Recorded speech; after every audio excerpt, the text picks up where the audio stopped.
ओम नमो विष्णवे नमः।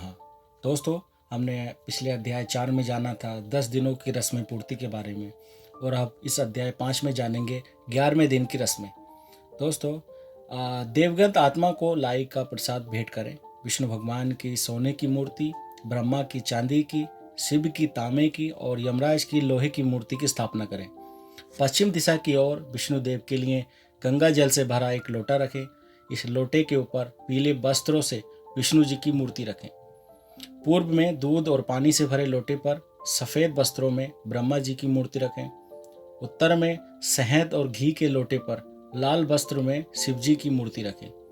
दक्षिण में बारिश के पानी से भरे लोटे पर काले वस्त्र में यमराज की मूर्ति रखें। अब पुत्र को अपने दाहिने कंधे पर पवित्र जनेऊ धारण करके दक्षिण की ओर मुंह करके बीच में एक गोल चक्कर बनाकर उसमें कुशा घास रखकर वैदिक मंत्रों के साथ सभी देवताओं को जल अर्पित करें।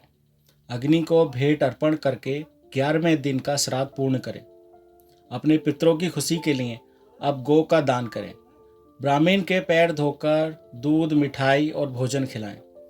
बिस्तर पर एक सोने की मूर्ति रखकर उसकी पूजा करके बिस्तर को दान दे दें। 11वें दिन का एक सांड जिसका पूरा शरीर काले रंग का हो, पितरों की खुशी के लिए दान करना चाहिए। अपने से दान किए हुए सांड से बचपन, जवानी, वृद्ध अवस्था में किए हुए सभी पाप नष्ट हो जाते हैं। सांड का दान करने के पश्चात 16 श्राद्ध यानी कि 10 पिंड और 6 पहले बताए हुए पूर्ण करें। पहले 16 श्राद्ध अपवित्र माने जाते हैं। इसके बाद दूसरे मध्य 16 पवित्र माने जाते हैं।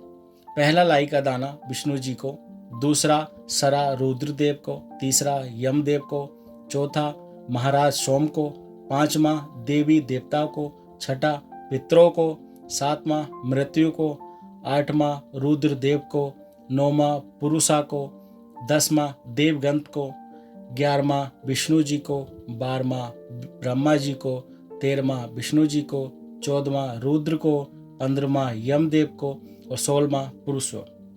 यह संपूर्ण क्रिया पूरे 12 मास हर महीने के 15वें 21वें दिन 6 मास से पहले और वर्ष के अंत से पहले करनी चाहिए।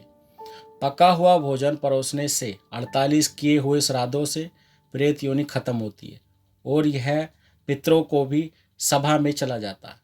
यदि यह श्राद्ध नहीं किए गए तो प्रेत योनि कभी समाप्त नहीं होती।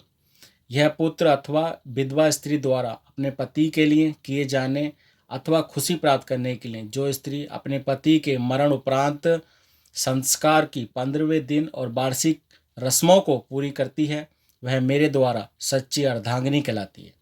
अग्नि, जल, खुदकुशी के कारण मृत्यु होने से सब क्रिया कर्म करने चाहिए। सर्प काटने से मृत्यु में चावल के चूरन से कोबरा सांप की छवि बनाकर संदल, फूल, धूप, दूध, तिल, चावल आदि से हर 15वें दिन में 5वें दिन में पूजा करें। नारायण बलि की रस्म पूरी करें। 1 वर्ष तक प्रत्येक दिन लाई और जल का दान करें। 11वें दिन की यह सभी क्रियाएं समाप्त होने के बाद सभी पितरों को लाई अर्पण करके स्थान को साफ करके बिस्तर और अन्य उपहारों को दान करें। दोस्तों, अध्याय 5 में हमने जाना कि कैसे 11वें दिन की रस्मों को पूरा किया जाता है। चलिए दोस्तों, मिलते हैं अगले अध्याय में। तब तक अपना ख्याल रखिए, सुरक्षित रहिए। जय श्री हरि विष्णु।